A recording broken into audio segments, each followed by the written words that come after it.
Opposite कर रहे थे ना, 9 रिवर्स में कर रहे थे। 7,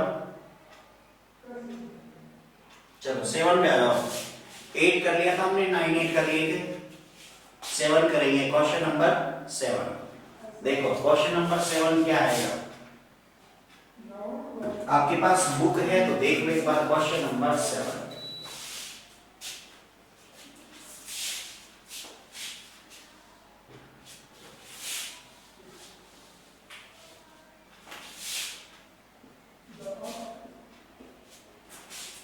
क्वेश्चन नंबर 7 एक्सरसाइज चल रही है आपकी 1.3। देखो बेटा, क्वेश्चन नंबर 7 अगर आपके पास बुक है तो एक बार पढ़ लो, बिल्कुल आसान क्वेश्चन है। देखना, क्वेश्चन नंबर 7 में दिया है, right 3 numbers whose decimal expansion और नॉन टर्मिनेटिंग नॉन रिकरिंग। हमें ऐसे 3 नंबर बताने हैं, हमें ऐसे 3 नंबर बताने हैं जो नॉन टर्मिनेटिंग हो और नॉन रिकरिंग हो। यही कह रहा है, तो ऐसे 3 नंबर बताओ जो नॉन टर्मिनेटिंग हो और नॉन रिकरिंग हो। ये तो मैंने बताया था आपको अच्छे से, डेसिमल एक्सपेंशन किया था बेटा, नहीं किया? ऐसे 3 नंबर बताने हैं जो नॉन टर्मिनेटिंग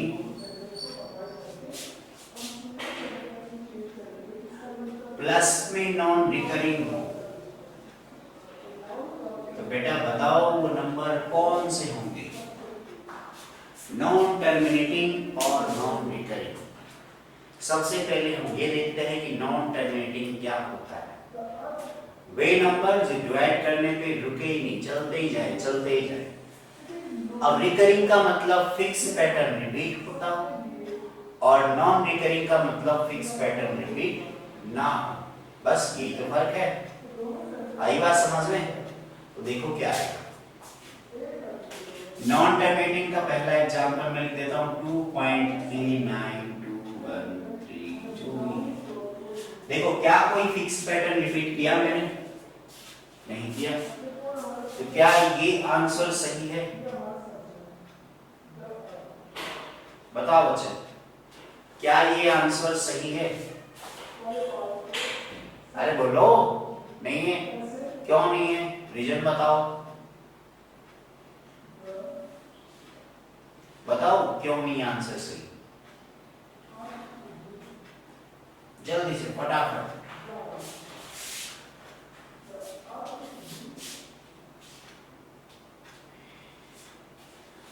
बता दिया, आ गया इधर तो।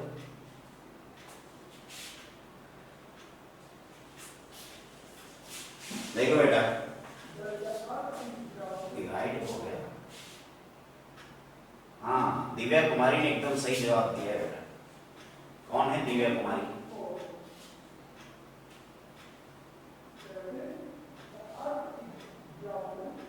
शाबाश।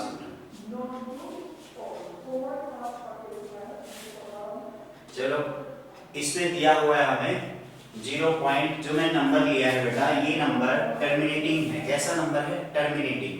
हमें कैसे नंबर की जरूरत है? Non terminating.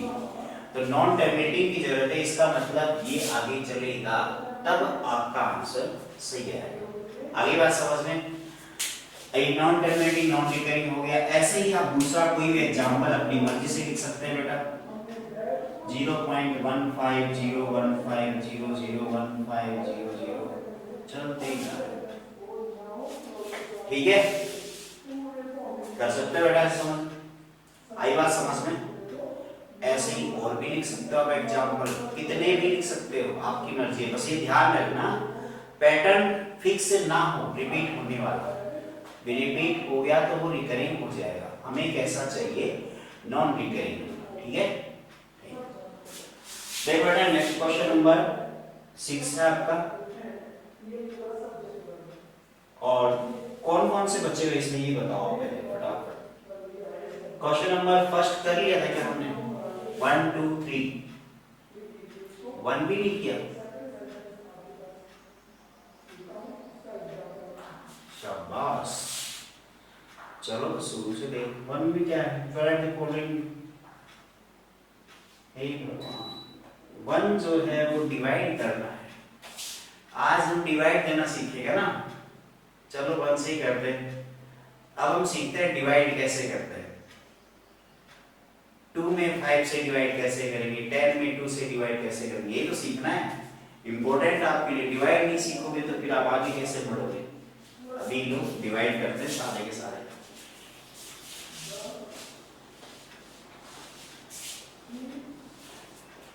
मैंने इंपॉर्टेंट टॉपिक पहले छोड़ दिया, डिवाइड करना पहले करवाना चाहिए था ना। देखो फटाफट पहला क्वेश्चन, हमें इसमें डिवाइड करके बेटा बताना है। Right the following in decimal form. हमें जितने भी नंबर दे रखे हैं सभी नंबर को डेसिमल फॉर्म में लिखना है। फिर आगे इसने बोला है एंड से what kind of decimal expansion each has. ये कौन से टाइप के डेसिमल एक्सपेंशन हैं, हमें इनको डिवाइड करके डेसिमल एक्सपेंशन फाइंड करना है। फिर ये बताना है कि ये कौन से टाइप का डेसिमल एक्सपेंशन है।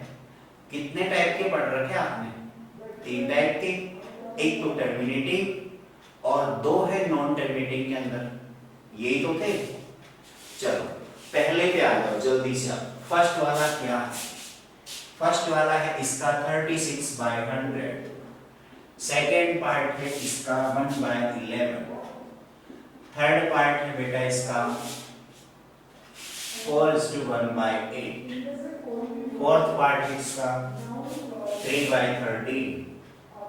फिफ्थ पार्ट है इसका 2/11 एंड सिक्स्थ पार्ट इज 329/400। अब आप ये मत बोलो सर सारे लिख दिए, सारे कैसे करोगे एक साथ, सारे करोगे एक साथ। कौन कौन बच्चा सारे एक साथ कर सकता है, कौन कौन कर सकता है, बताओ फटाफट। अच्छा सारे बच्चे सारे क्वेश्चन एक साथ कर सकते हैं, 6 के 6। हाँ दिख गया, रिया कर सकती है, बिल्कुल लग नहीं रहा है मेरे को, रिया कर सकती है। मोहित चौधरी बेटा आप इतने ध्यान से देख रहे हो तो बताओ फिर 2-4 क्वेश्चन कर सकते हो एक साथ। देखो आप अब बोर्ड पे ध्यान दो ना, मैं समझा रहा हूं। हम सारे क्वेश्चन एक साथ ही देख रहे हैं, एक एक क्वेश्चन डिवाइड करके करोगे तो 6 दिन लग जाएंगे इनमें। तो ध्यान से देखना। सबसे पहले हम जो फ्रैक्शन वाले हैं, मिक्स फ्रैक्शन वाले हैं, मिक्स फ्रैक्शन वाला कितने हैं इसमें से, जो ये 6 क्वेश्चन लिखे इसमें से मिक्स फ्रैक्शन वाले कितने हैं, कितने क्वेश्चन है मिक्स फ्रैक्शन वाले। इधर देखो बोर्ड पे फटाफट बताओ, बोर्ड पे देखो मिक्स फ्रैक्शन वाले कितने हैं। टीचर ने रिप्लाई किया है, बिल्कुल बेटा वेरी गुड। और बाकी बच्चे क्या देख रहे हो, मेरे को देख रहे हो, मैं साइड में जाता हूँ। आप बोर्ड पे देख के बताओ कि बोर्ड पे जो 6 क्वेश्चन लिखे हैं 6 में से मिक्स फ्रैक्शन कितने हैं, 1 है, 1 ही है बेटा मिक्स फ्रैक्शन। और जिस बच्चे ने 1 बताया है ना, वो बच्चा थोड़ी देर में मेरे को ये बताएगा कि फ्रैक्शन कितने टाइप के होते हैं विद एग्जांपल, ठीक है। अभी तो आपकी बात सही है कि 1 ही है मिक्स फ्रैक्शन, यही है। कितने टाइप के होते हैं फ्रैक्शन, 6। आप फटाफट नाम लिखो, मैं समझाता हूं।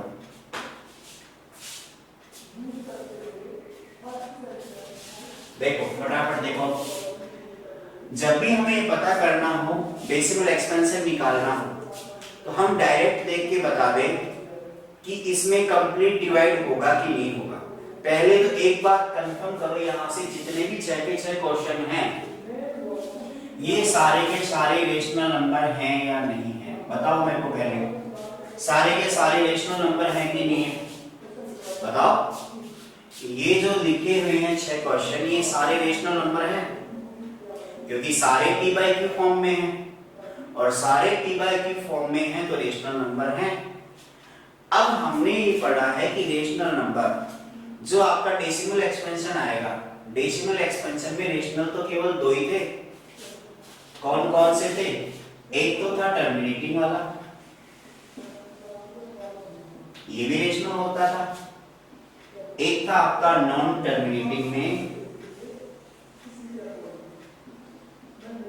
नो रिकरिंग,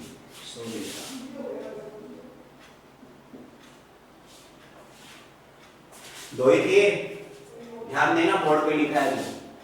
रेशनल नंबर दो ही पढ़े हमने डेसिमल में, कौन सा? एक टर्मिनेटिंग, दूसरा नॉन टर्मिनेटिंग रिकरिंग। जो इसके अलावा नॉन टर्मिनेटिंग नॉन रिकरिंग वाला पार्ट था वो इरेशनल में आता है।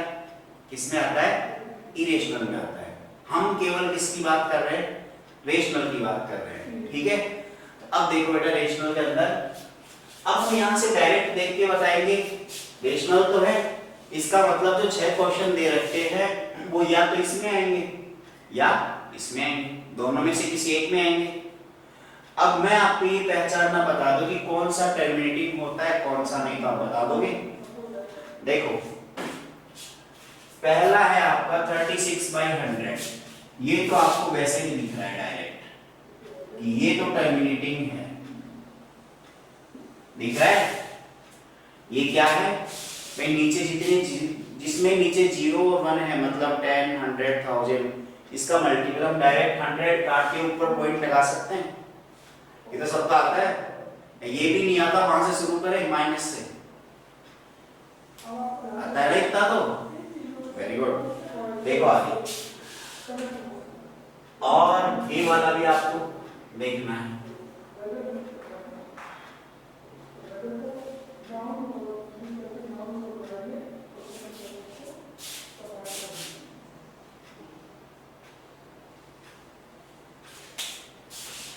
मैंने वैसे आंसर दिया प्रॉपर मिक्स्ड, अरे वाह।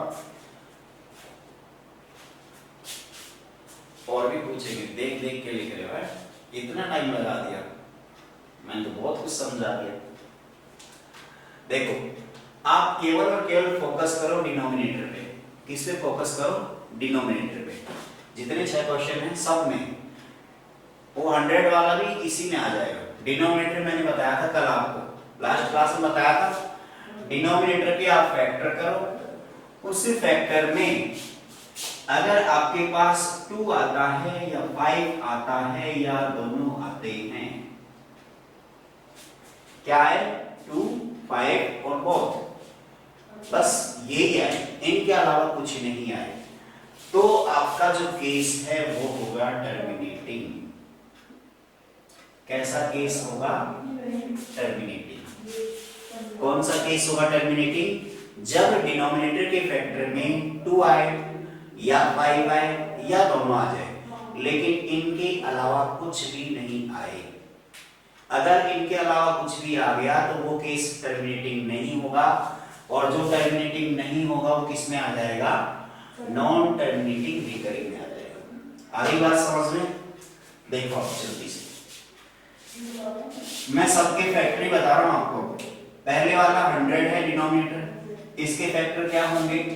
2 की पावर 2 और 5 की पावर 2। सही है क्या मेरी बात? 100 के फैक्टर यही होंगे क्या? अरे इतना भी नहीं आता। 100 के फैक्टर क्या होते हैं? ये भगवान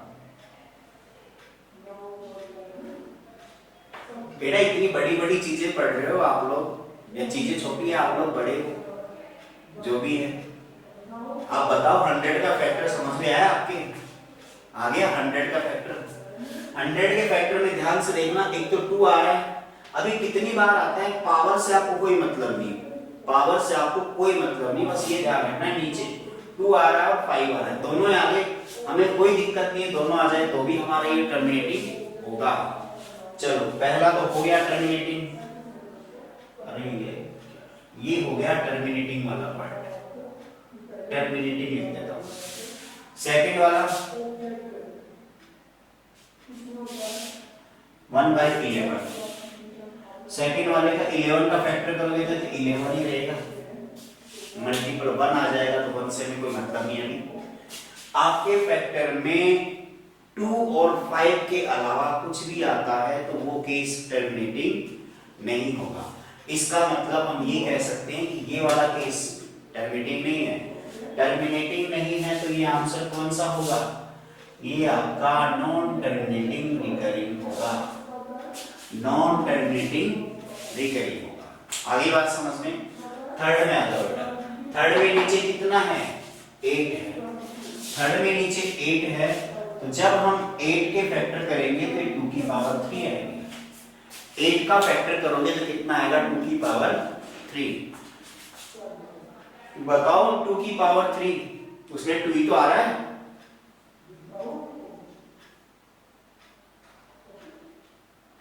अरे समझ में आया कि नहीं आया? 8 के फैक्टर कितने होते हैं? 2 की पावर 3, मतलब 2 ही आएगा उसमें। इतने होनहार बच्चे हो सारे के सारे, आपको इतना कंफ्यूजन रहता है। आगे बात समझ में। अरे इसमें 2 आ रहा है, 2 के अलावा कुछ आएगा तो नहीं होगा टर्मिनेटिंग। अगर 2 आता है, 5 आता है, दोनों आते हैं तो टर्मिनेटिंग होगा। ठीक है, आगे बढ़ते हैं। आगे कौन है? 13। अब तो समझ गए होंगे, बिल्कुल आसान है। 13 कैसा है आपका? 13 आपका नॉन टर्मिनेटिंग रिकरिंग आएगा, क्योंकि नीचे 13 है। 13 के फैक्टर नहीं होंगे ना। नेक्स्ट आ जाओ इसमें। इसमें 11 आ गया, तो ये भी नॉन टर्मिनेटिंग रिकरिंग हो गया। इसमें आ जाओ, ये आपका टर्मिनेटिंग है। क्यों? 400 के फैक्टर किसको आते हैं? 400 के फैक्टर आते हैं क्या आपको? किस किस को आते हैं? हैंड रेज करो फटाफट जल्दी से। इतने सारे हैंड रेज कर दिए, गिने ही नहीं जा रहे मेरे से। एक साथ तो काउंटिंग में नहीं आ रहे। अब करने लगे। शाबाश, इतने सारे बच्चे कनेक्ट हैं। इनमें से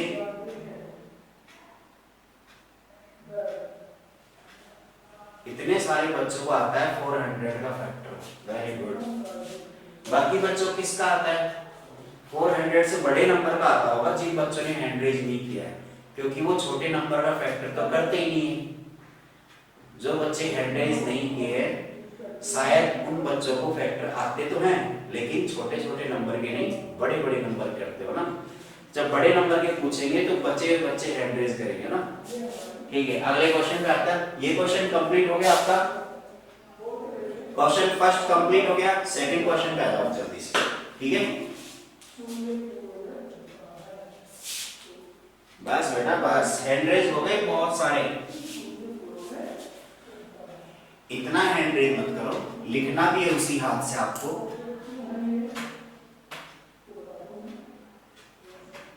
जल्दी से नोट करो बेटा।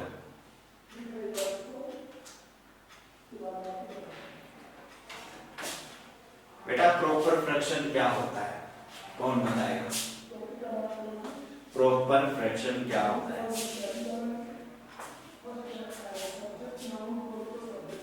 ये बच्चा हेडफोन लगा के बैठे, बताओ।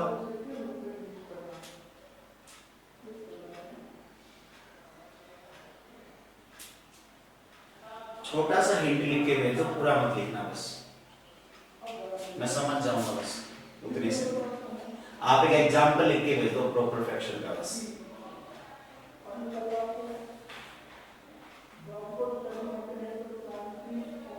बेटा नोट कर लिया बाकी लोगों ने?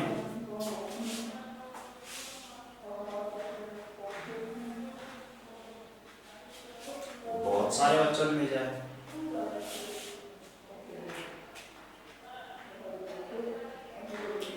ये गलत ट्रेन में बैठ गए बेटा। रिया गलत ट्रेन पकड़ लिया। एक बार वापस देखो।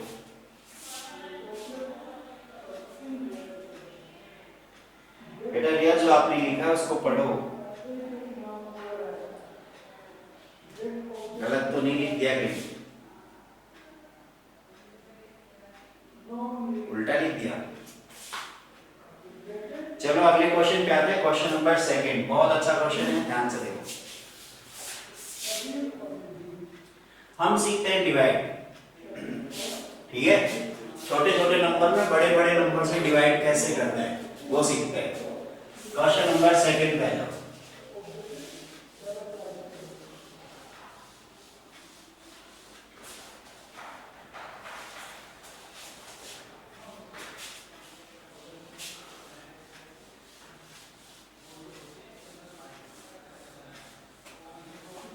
बेटा क्वेश्चन नंबर सेकंड बस ध्यान दो इधर।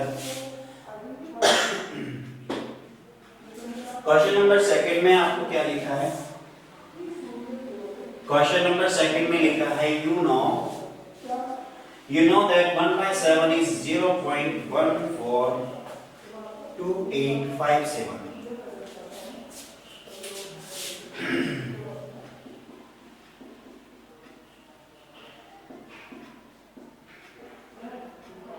क्वेश्चन वाले ने तो बोल दिया कि आपको पता है 1 by 7 कितना होता है? 0.142857 का भाग, पूरे का भाग। ठीक है, क्या आपको पता है बात? अरे बोलो, बुक वाले के हिसाब से आपको पता होनी चाहिए। ठीक है, चलो पहले इसको देख लेते हैं। जब आप 1 को डिवाइड करते हो किससे? 7 से। बेटा पॉइंट लगा दे, पॉइंट लगा देंगे तो कितनी बार डिवाइड होगा? 1। यही आएगा। चलो इसको हटा देते हैं, ये आ गया है ना। यहां बच गया 3 आपके पास, फिर 0 नोट करेंगे, 4 टाइम आएगा 28, फिर 2 बच गया, फिर 0 नोट करेंगे, फिर 2 टाइम 14, फिर 6 बच गया, फिर 56 आ गया बेटा, फिर 4 बच गया, फिर 5 आ गया, फिर 5 बच गया। दिख रहा है? दिख रहा है आगे डिवाइड? चलो इधर आ जाते हैं। 35, फिर 5 बच गया आपके पास, इस 5 से आगे निकल जा रहे, फिर 0 किया, फिर 7 टाइम चला गया, फिर 49 आ गया, फिर 1 बच गया। जब 1 के बाद 0 नोट करोगे, 1 के बाद जैसे ही 0 नोट करोगे तो वापस 1 आएगा, फिर 3 बचेगा, फिर 0 नोट करोगे, फिर वापस क्या आएगा? 4 आएगा। मतलब ये सीरीज रिपीट होना शुरू हो जाएगी वापस। आगे बात समझ में?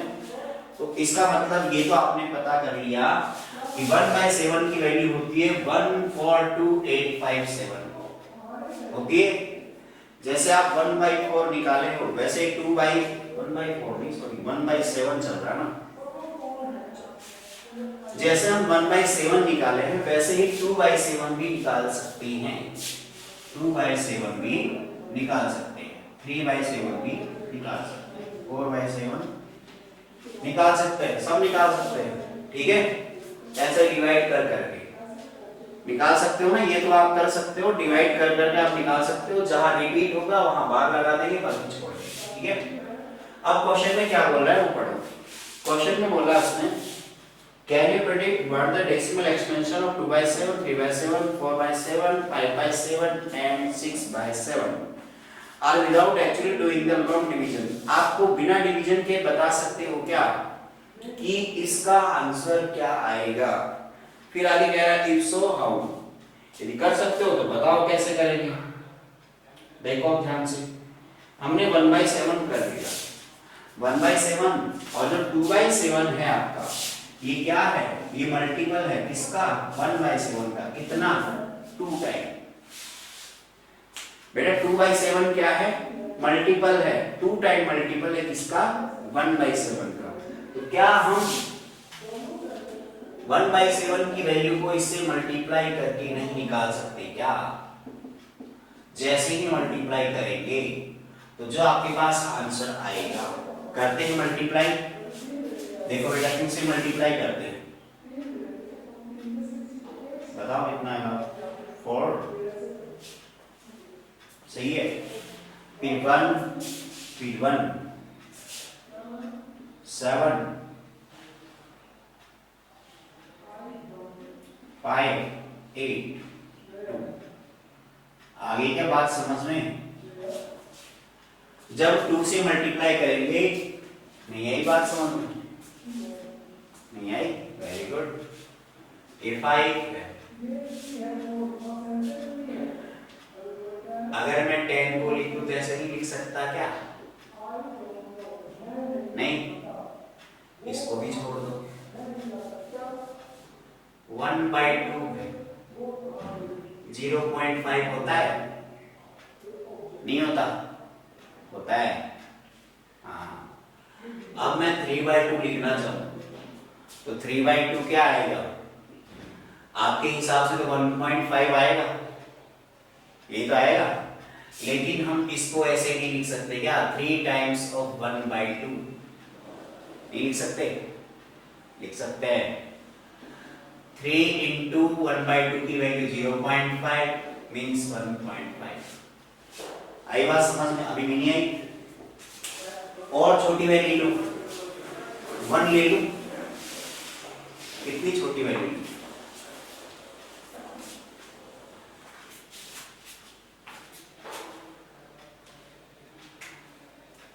हाँ बेटा, लिख लिया आपने? इस तरह से हम 2/7 को लिख सकते हैं। 2 इंटू 1/7 मल्टीप्लाई करके जो लिखोगे एग्जैक्ट आंसर वही आएगा। ठीक है, फिर ऐसे ही हम 3/7 को लिख सकते हैं। 3 इंटू 1/7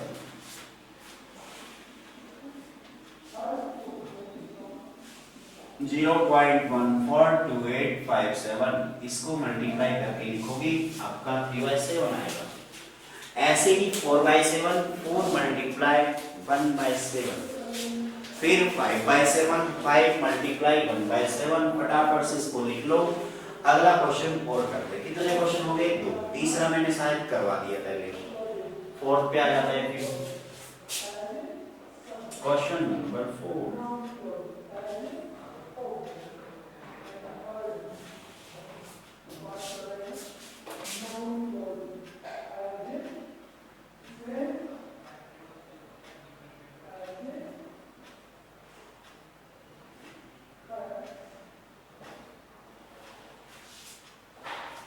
क्या हुआ बेटा, कर लिया क्या?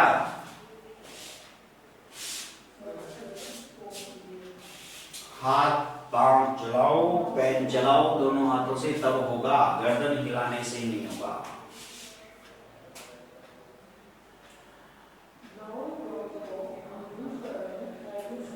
बेटा समझ में आएगा? बाकी बच्चों को जल्दी से क्वेश्चन नंबर 4 पढ़ लो। अरे क्वेश्चन नंबर 4 पढ़ लो।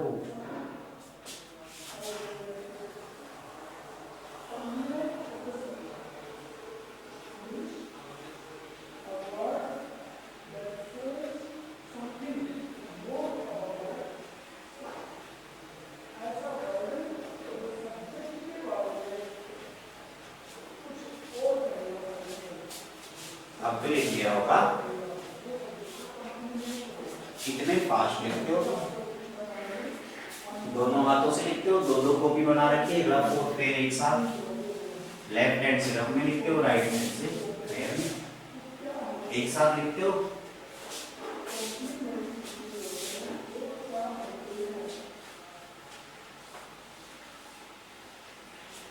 देखो बेटा, क्वेश्चन नंबर 4 में क्या दिया है? एक्सप्रेस 0.9999999 दे रखा है पूरा। वो बोल रहा है कि 0.9 को बाहर लगा देंगे in the form of p/q। लिखो इसको। Are you surprised by your answer with your teacher and classmates?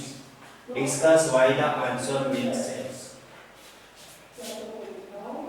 तो अब जो टीचर है जितने भी सामने, सबसे हम डिस्कस करेंगे, ठीक है, कि हमारा आंसर क्या आएगा और हमसे सरप्राइज होते हैं या नहीं होते। इतने सारे टीचर अगर बताएंगे तो फिर मुझे सरप्राइज होना ही पड़ेगा। देखो, सबसे पहले क्वेश्चन देख लेते हैं। मान लेते हैं कि जो हमें दिया हुआ है उसको x मान लेते हैं। ऐसे ही तो दिया हुआ है, यही तो दिया हुआ है। अगर हम इसको x एज्यूम कर रहे हैं तो मैंने बताया था कि जो डिजिट रिपीट होती है या जितनी डिजिट रिपीट होती हैं हम उसी हिसाब से मल्टीप्लाई करते हैं। अगर मान लो कि इसमें एक डिजिट रिपीट होती है तो 10 से मल्टीप्लाई करें, और 2 डिजिट रिपीट होती है तो बताओ किससे करेंगे? ये आ गया इतना। यहाँ केवल एक डिजिट रिपीट हो रही है 9, ठीक है, तो मैंने 10 से मल्टीप्लाई कर दिया। 10 से मल्टीप्लाई करने के बाद 10x की वैल्यू आ गई आपके पास 9.9999, यही आई। अब इसके बाद में मैं इसके नीचे x लिख देता हूं,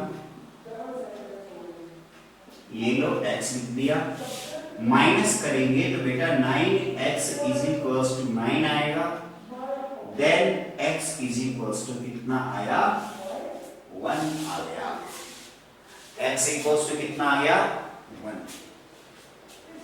तो बताओ डियर टीचर,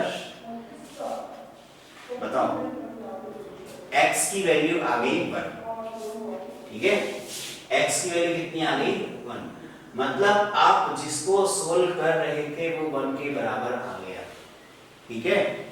अब ये 1 के बराबर होता है या नहीं होता, तो बेटा हम इसको ऐसे बोलते हैं कि ये ऑलमोस्ट क्या होता है, सेम ही होता है। क्यों?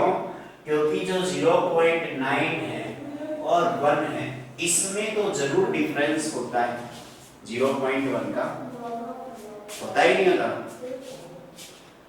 लेकिन आप इसके भी आगे जाओगे 0.99, मान लो यहाँ तो 0.1 का डिफरेंस है कि नहीं, लेकिन 0.99 और 1 में देखोगे तो कितना डिफरेंस, 0.01, बहुत छोटा हो गया डिफरेंस, हुआ कि नहीं हुआ।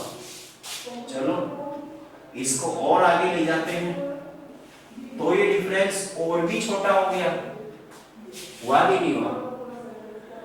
अब बताओ आप कि ये 9 जैसे जैसे ज्यादा आता जा रहा है 1 के साथ इसका डिफरेंस तो बहुत कम होता जा रहा है, होता जा रहा है नहीं होता जा रहा। ऐसे 9 अगर इनफाइनाइट टाइम आएगा तो 1 में इसमें कोई डिफरेंस रह जाएगा, कोई डिफरेंस नहीं रहेगा, क्योंकि ये तो बढ़ता ही जा रहा है। अगर कभी रुके भी, मान लो कि 4 बार 9 आ गया, 10 बार आ गया 9, कभी रुक भी जाता है, तब तो हम कुछ उस गैप को बता सकते हैं कि जो भी कम आएगा नेग्लिजिबल आएगा कुछ तो बता देंगे, लेकिन वो 9 चलता ही जा रहा है आगे, 9 रुक थोड़ी रहा है, इनफाइनाइट चलेगा। इसका मतलब इसकी जो वैल्यू आएगी ये लगभग 1 के बराबर ही आएगी, इनमें जो डिफरेंस होगा वो नेग्लिजिबल होगा। अगली बात समझ में, ठीक है, इतना लिख लो, फिर अगले क्वेश्चन पे आते हैं, अभी टाइम बचा हुआ है, जल्दी लिखना बेटा।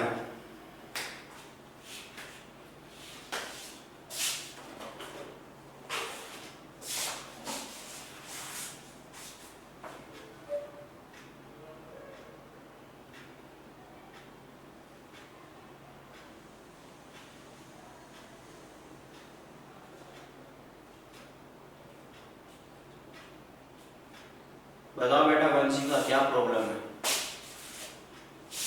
हैंड रेज कर रखा है।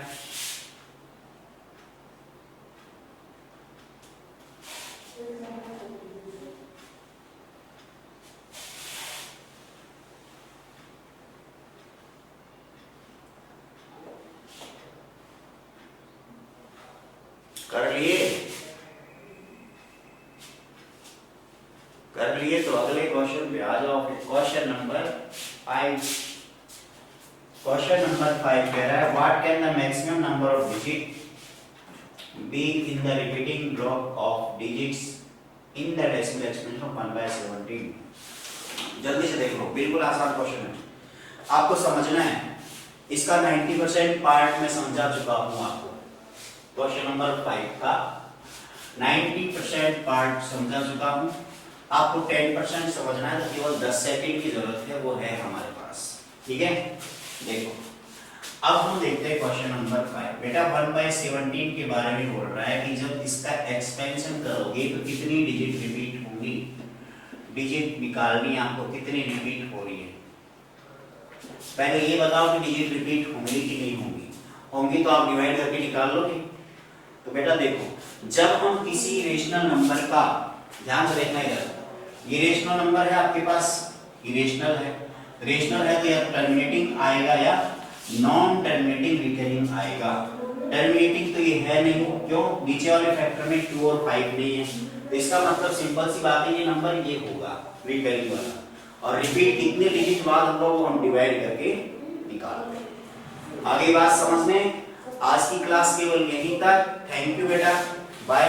अगली क्लास में मिलते हैं, रिवाइज कर लेना, ओके बाय।